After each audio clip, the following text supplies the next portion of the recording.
Hi friends. So మరి ఈరోజు October 2 Gandhi జయంతిగా మనందరం కూడా సెలబ్రేట్ చేసుకుంటూ ఉంటాం. మరి అటువంటి గాంధీ జయంతి రోజున మహాత్మా గాంధీ గురించిన తెలిసిన విషయాలు ఏంటంటే, సాధారణంగా మనందరం చెప్పుకునేటువంటి విషయాలు గాంధీజీ ఒక గొప్ప మహాత్ముడని, స్వాతంత్రం రావడంలో గాంధీజీ పాత్ర ఎంతైనా ఉందని, గాంధీజీ ఉప్పు సత్యాగ్రహంతో బ్రిటిష్ వాళ్ళని మరి తరిమి కొట్టాడని, శాంతి అహింస మార్గంలో నడిచాడని, మరి స్వాతంత్ర సమరయోధుడిగా గొప్పగా మనందరం గాంధీజీని స్మరించుకుంటూ ఉంటాం. మరి అసలైనటువంటి గాంధీ భక్తులకు అలాగే గాంధీవాదులకి మరి నివ్వెరబోయేటువంటి ఆశ్చర్యకరమైనటువంటి నిజాలైతే గాంధీ వెనకాల అసలైనటువంటి ఉన్నటువంటి కోణాలైతే చాలానే ఉన్నాయన్నమాట. అసలు గాంధీజీని గాడ్సే ఎందుకు చంపాడు? 1948లో గాడ్సే అయినటువంటి ఒక వ్యక్తి గాంధీజీని నడి రోడ్డు పైన కాల్చి చంపాడు కదా. మరి అసలు దాని వెనకాల ఉన్నటువంటి కారణం ఏంటి? అలాగే గాంధీజీని అభిమానించే వాళ్ళే కాకుండా గాంధీజీని వ్యతిరేకించే వ్యక్తులు చాలామందే ఉన్నారు. వాళ్ళు గాంధీజీ గురించి చెప్పినటువంటి విషయాలు కానీ వాస్తవాలు కానీ చూస్తూ ఉంటే మరి ఆశ్చర్యం కలుగుతుందనమాట. గాంధీజీని మహాత్ముడికి కొలిచేటువంటి గాంధీజీ వెనకాల ఇంత రకమైనటువంటి నెగిటివ్ కోణం కూడా ఉందా అనేది మరి మనందరికీ కూడా తెలియనటువంటి విశేషాలు అనమాట. మరి గాంధీజీ గురించి మరిన్ని విషయాలు ఇంట్రెస్టింగ్ కరమైనటువంటి విషయాలు తెలుసుకోవాలనుకుంటే కనుక మా ఛానల్ని సబ్స్క్రైబ్ చేసుకుని ఈ వీడియోని చివరి వరకు స్కిప్ చేయకుండా చూడడానికి ట్రై చేయండి. అలాగే ఈ వీడియోని లైక్ చేయండి. మరి నాథూరామ్ గాడ్సే మరి మహాత్మా గాంధీని చంపాడని మనందరికీ తెలుసు. అసలు నాథూరామ్ గాడ్సే పూణేలోని ఒక బ్రాహ్మణ కుటుంబంలో అయితే జన్మించడం జరిగిందనమాట. మరి నాథూరామ్ గాడ్సేకి సంబంధించినటువంటి ఆ యొక్క వ్యక్తి చిన్నప్పటి నుంచి కూడా మరి దేశభక్తుడు, గొప్ప దేశభక్తుడు అనమాట. సో ఆ విధంగానే మరి దేశం కోసం పోరాడేటువంటి మరి ఆ యొక్క ఉద్యమాల్లోని పాల్గొంటూ ఉండేవాడు ఈ యొక్క నాథూరామ్ గాడ్సే. అలాగే ఆర్ఎస్ఎస్ అనేటువంటి మరి ఒక సంస్థలో కూడా జాయిన్ అయ్యి మరి స్వాతంత్రం కోసం పరితపించేటువంటి వ్యక్తుల్లో నాథూరామ్ గాడ్సే కూడా ఒకడుగా అయితే పనిచేసేవాడు. మరి అదే ఆర్ఎస్ఎస్లో మరి మహాత్మా గాంధీ కూడా పనిచేసేవారు అనమాట. మొదట్లో మహాత్మా గాంధీని ఫాలో అవుతూ ఉండేవారు నాథూరామ్ గాడ్సే ఒక హిందూ రాష్ట్ర అని చెప్పేసి, ఒక హిందూ రాష్ట్ర భాగం అని చెప్పేసి ఒక విధమైనటువంటి ఒక పత్రికను కూడా స్థాపించి, సో హిందూ మతానికి సంబంధించి మరి అలాగే భారతదేశానికి సంబంధించినటువంటి ఉద్యమంలో ఈ యొక్క పత్రికను కీలక పాత్రగా పోషించాలనే ఉద్దేశంతో ఈ యొక్క నాథూరామ్ గాడ్సే ఎంతో కృషి చేశాడు. మరి మొదట్లో మహాత్మా గాంధీని ఆరాధించినటువంటి మరి ఈ యొక్క గాడ్సే మరి తర్వాత మహాత్మా గాంధీకి సంబంధించినటువంటి పూర్తిగా తనకు సంబంధించినటువంటి ఒక విధమైనటువంటి భిన్నాభిప్రాయంలోకి అయితే వచ్చేయడం జరిగింది అనమాట. సో అసలు మహాత్మా గాంధీకి సంబంధించి ఈ యొక్క గాడ్సే మరి ఏ విధంగా మరి భిన్నాభిప్రాయాలను ఏ విషయాల్లో మరి అభిప్రాయపడ్డాడు, అసలు మహాత్మా గాంధీ చేసినటువంటి తప్పులేంటి అనేది ఇప్పుడు మనం తెలిసేసుకుందాం. గాడ్సే ప్రకారం మహాత్మా గాంధీ మరి హిందువులకు ముస్లింలకు సరైన ఒకటే స్థానం అయితే ఇవ్వలేదు. అంటే ఈయన హిందువుల కంటే ముస్లింలనే ఎక్కువగా ఆరాధించేవాడు, అలాగే ముస్లిం వాదిగా అయితే ఉండేవాడంట. అలాగే జలియన్ వాలాబాగ్ మరి ఎంతోమంది మరి హిందువులని మరి జలియన్ వాలాబాగ్లో బ్రిటిష్ వాళ్ళు అంత ఘోరంగా జలియన్ వాలాబాగ్లో ఎంతోమంది హిందువులను చంపేస్తే కనీసం గాంధీజీ దాని గురించి ఒక్క మాట కూడా మాట్లాడలేదంట. సో ఈ విధంగా హిందువులను మరి గాంధీజీ తక్కువ చూపు చూస్తున్నాడని మరి ఈ యొక్క గాడ్సే యొక్క అభిప్రాయం. అలాగే మరి పాకిస్తాన్ కూడా మరి ఈ యొక్క మహాత్మా గాంధీ మరి పాకిస్తాన్ కూడా సపోర్ట్ చేస్తున్నాడని కూడా మరి గాడ్సే యొక్క అభిప్రాయం అన్నమాట. కాశ్మీర్ విషయంలో మరి పాకిస్తాన్ వేరైన తర్వాత మరి పాకిస్తాన్కి భారత్ $55,000 వరకు కూడా చెల్లించాల్సి ఉంది. మరి ఆ విధంగా చెల్లించడానికి అప్పటి ప్రధానమంత్రి అయినటువంటి సర్దార్ వల్లభాయ్ పటేల్ గారు మరి అంతగా ఇంట్రెస్ట్ చూపలేదంట. మరి ఆ సమయంలో మరి వీళ్ళిద్దరి మధ్య ఉన్నటువంటి కాశ్మీర్ వివాదం ఏదైతే ఉందో, భారత్ పాకిస్తాన్ల మధ్య ఉన్నటువంటి కాశ్మీర్ వివాదం అనేది మరి పాకిస్తాన్కి కనుక ఆ యొక్క కప్పం కనుక మనం చెల్లించుకుంటే కనుక కాశ్మీర్ విషయంలో పాకిస్తాన్ మన మాట వినదనే ఉద్దేశంతో అప్పటి ప్రధానమంత్రి అయినటువంటి సర్దార్ వల్లభాయ్ పటేల్ ఆ యొక్క మొత్తాన్ని కూడా పాకిస్తాన్కి ఇవ్వడానికి నిరాకరించారు.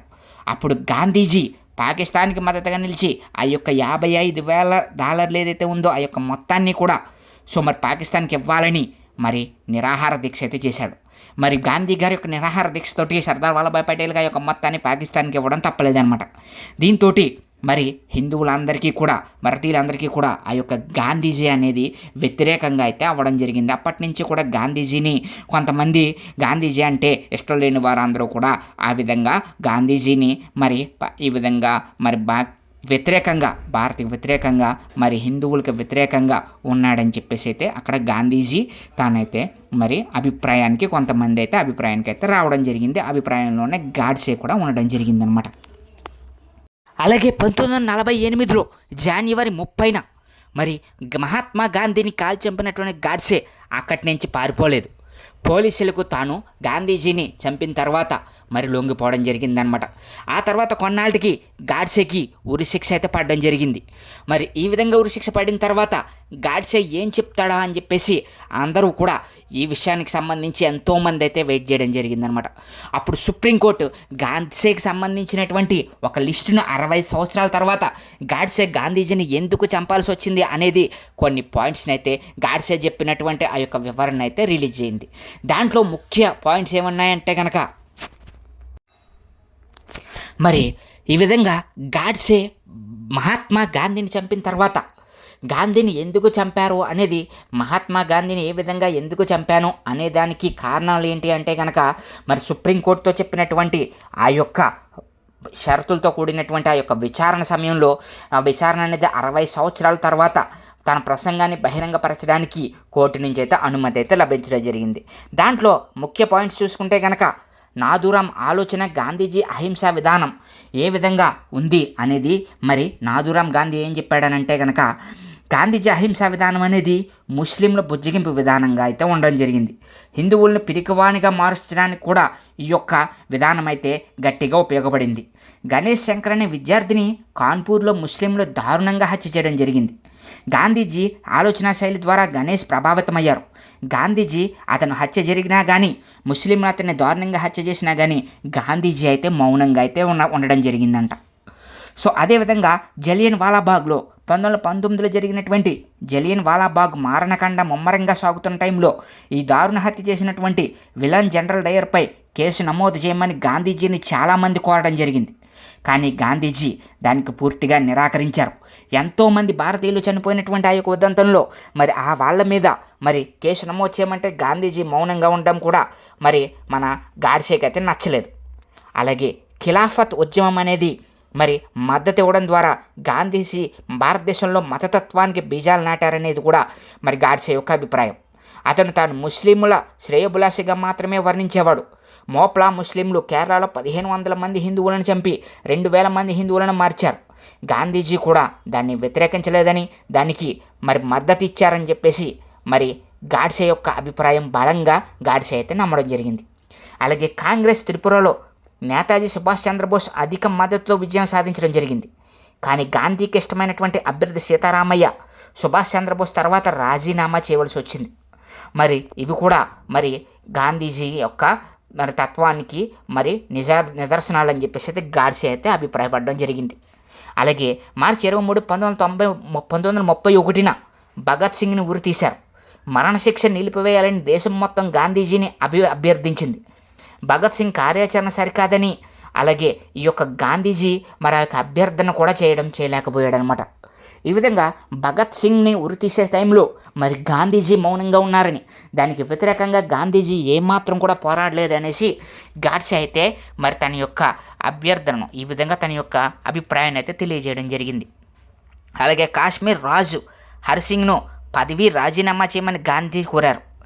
మరి ఎందుకంటే కాశ్మీర్లో ముస్లిం మెజారిటీ ఉంది, అందుకని అతను హిందువు కనుక కాశీకి వెళ్ళి తపస్సు చేయమని హరిసింగ్కి అయితే చెప్పారంట. మరి ఈ విధంగా మరి ముస్లింల యొక్క అధికంగా ఉన్నటువంటి రాష్ట్రంలో హిందువులను మరి రాజీనామా చేయమని చెప్పినటువంటి గాంధీజీ మరి హైదరాబాద్ నిజాం విషయంలో మాత్రం మౌనంగా ఉన్నారనేది కూడా మరి గాడ్సే యొక్క వాదన. తర్వాత సర్దార్ వల్లభాయ్ పటేల్ యొక్క క్రియాశీలత కారణంగా హైదరాబాద్ను భారతదేశంలో అయితే ఉంచడం జరిగింది. మరి గాంధీజీ మరణం తర్వాత హైదరాబాద్ని తిరిగి భారతదేశంలో కలపడం జరిగిందనమాట. మరి ఈ విధంగా గాంధీజీ ప్రతి విషయంలోని కూడా ముస్లింలకు మరి ఎక్కువ మద్దతు ఇచ్చారని, మరి ఈ యొక్క భగత్ సింగ్ యొక్క మరి యొక్క దాంట్లో కూడా గాంధీజీ మరి మౌనం వహించారనేది గాడ్సే యొక్క అభిప్రాయం.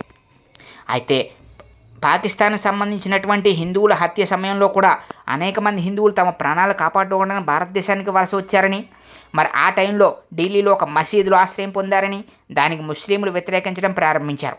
భయంకరమైన శీతాకాలపు రాత్రులు సోదరిమణులు, పిల్లలు, వృద్ధులు అందరూ కూడా మసీదు నుండి బలవంతంగా బయటకు పంపబడ్డారు. ఈ విషయం పట్ల కూడా గాంధీజీ చాలా మౌనంగా అయితే ఉండిపోవడం జరిగింది. అలాగే ఎన్నో ఆలయాల్లో మరి గాంధీజీ మరి ముస్లింలకు సంబంధించినటువంటి ఖురాన్ను కూడా మరి ఆ యొక్క గాంధీజీ అయితే చదివేవారంట.